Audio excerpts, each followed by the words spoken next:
We begin with questions, two questions. How do we prioritize our activities during the times of Pralaya? I should say not only during these times of Pralaya, at all times we have to prioritize, perhaps like this.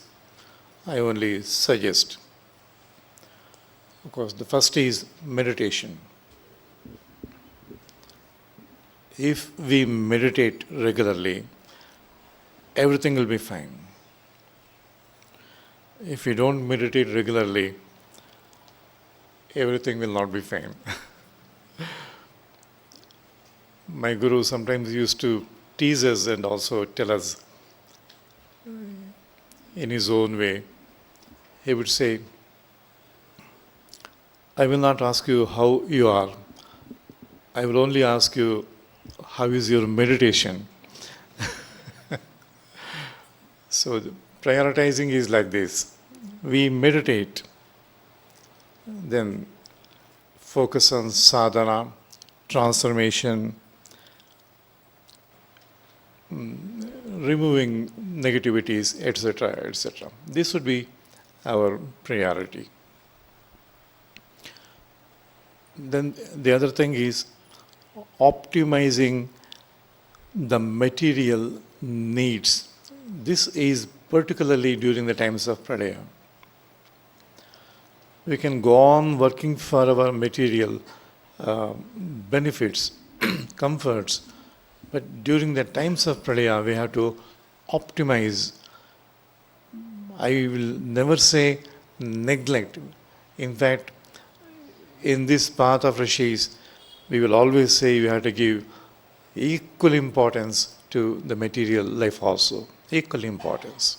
We cannot neglect it. So here, I say we have to optimize. Whatever is required, we shall work for. The rest, you see, we shall focus on sadhana.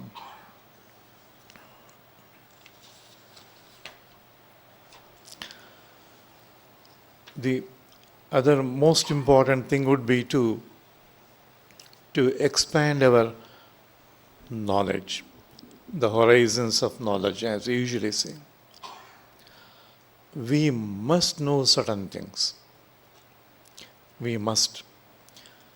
What's happening? We are entering into a new age. What is happening in the world? And we must know at this time about creation, death, reincarnation, etc. All that is in descent of soul. It helps us to focus properly and even prioritize. This is very important. And most of all, we have to establish links with the rishis. We have to establish links with the light in us. That's so much of importance to this experiencing the light inside us.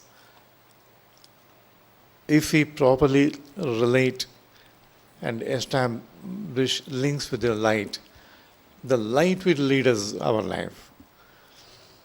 We will never commit a mistake if we refer to the light always. I think this is a rough idea of how we can prioritize.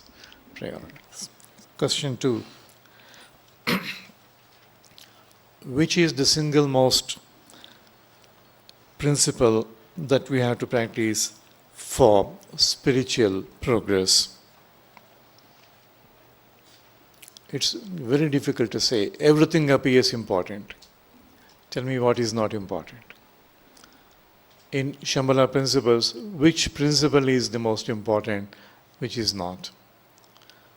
Even then I personally feel, for me, the truth is important. Truth is God. Pursuit of truth is pursuit of God only. When we pursue truth, all layers of falsehood or negativities, if you can say, they just go away automatically. It just melts. So for me, the most important thing would be the pursuit of truth. Then one or 2 points.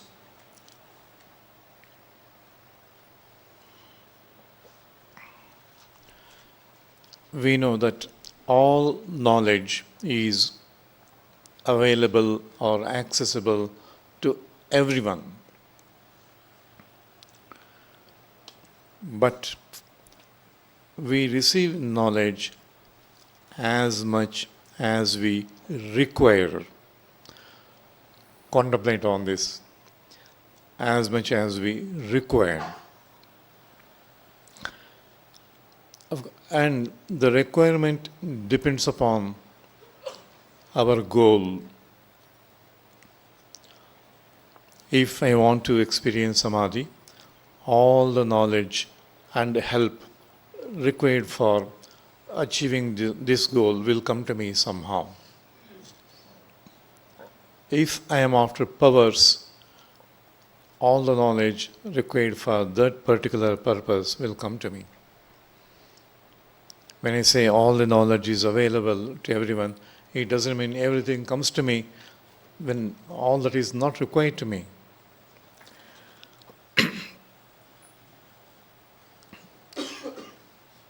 Here I see that everyone's goal is not the same.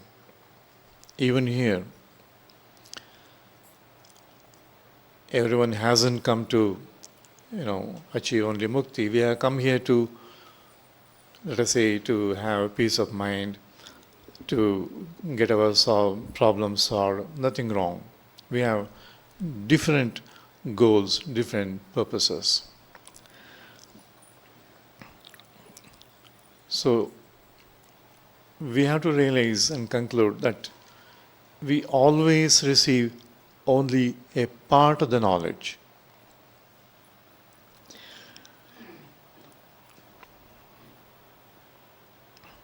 And we here, the rishis, will be keeping all the knowledge ready and we will be waiting for you to ask for it.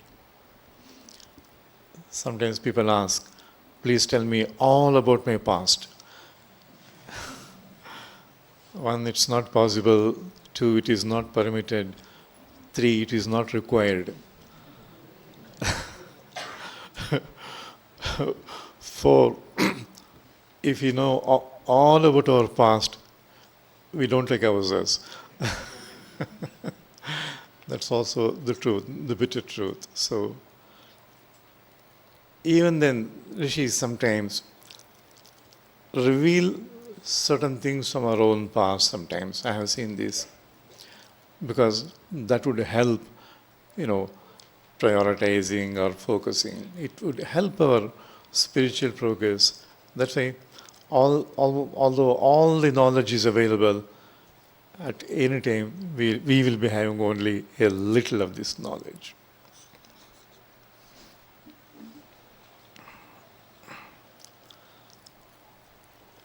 This is another very interesting thing. To a particular problem, we give sometimes a solution at a particular time.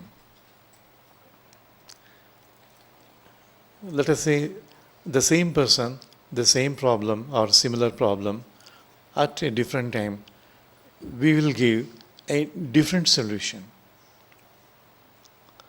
It's not the same solution. I have seen this. I have experienced this. I wonder why. At different periods, there will be different concessions just because we happen to be in that particular time. 2007 has its own concessions, its own margins, and of course its own constraints also. So what was right in, let us say, 4 years ago, perhaps that is not applicable here. And also our spiritual conditions change. I never said they improve, they change.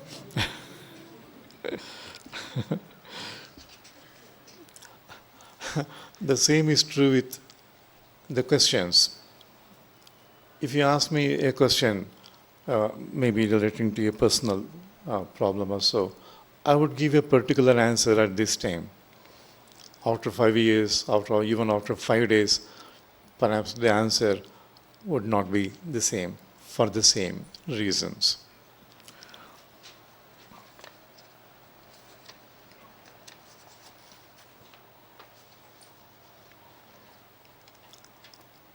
This again is a very interesting point. Each problem has to be dealt at its own level first. Rishis always help, there is no doubt about it.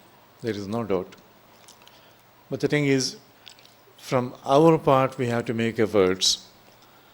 And when you make efforts to deal with the problem, we have to deal with the problem at its own level first. Simple examples. If it rains, hold an umbrella. You can't meditate at the time. You get wet. If you have fever, go to a doctor. Of course, take healing energies. You have to do both the things. And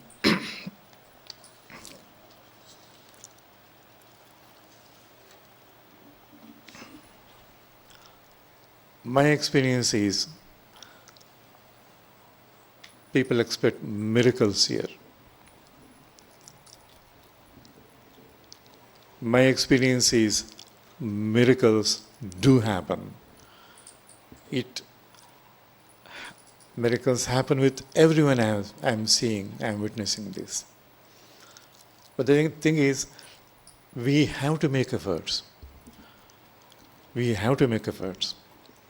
Without we making efforts, and just because we take up meditations, we think it's a great help to the rishis.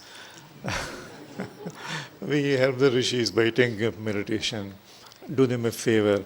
And just because I take up meditation, people send me a list of problems. They say, and they also say, if all these problems are cleared, I will meditate regularly.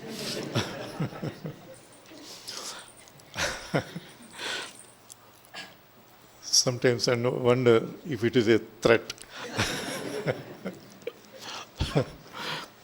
Anyway, the point is we have to make efforts at its own level.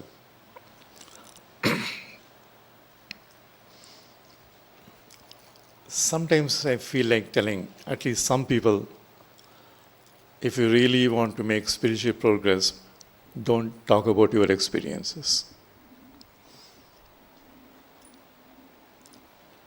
Giving a lot of attention to experiences will hold us at that level. This we have been saying consistently from 1977. My guru started saying this. At the same time, do not think I undervalue experiences. Experiences are important. Even the psychic experiences, they are important. They always indicate something, at least our own spiritual condition. They are of great value. We have to respect them. Otherwise, we would not be printing it in our newsletter. They are important. But again, go on speaking about this, then we have to think, why is he talking only of experiences? This will come in the way of our spiritual progress. This we have to be very careful. A person asked me, from where do these negative thoughts come? That's a good question. Negative thoughts, particularly when I don't think negatively, from where do these thoughts come? Of course, we always think we are very pure and negativity is only outside. The neighbor has the negative thoughts, not me. That apart, many times, yes, when we don't have these thoughts, the negative thoughts come. You will wonder if I tell you they come from our own past. Sometimes they come from our own deeper consciousness. We can't say it is his thought, not mine. Whenever we have a negative thought, always contemplate on that, reject it. Whatever the source is not important. Reject these negative thoughts. Once you seriously reject it, then you see wonderful things happening in life. We have to reject all such negativities. Then only we can, make smooth progress. May all this help you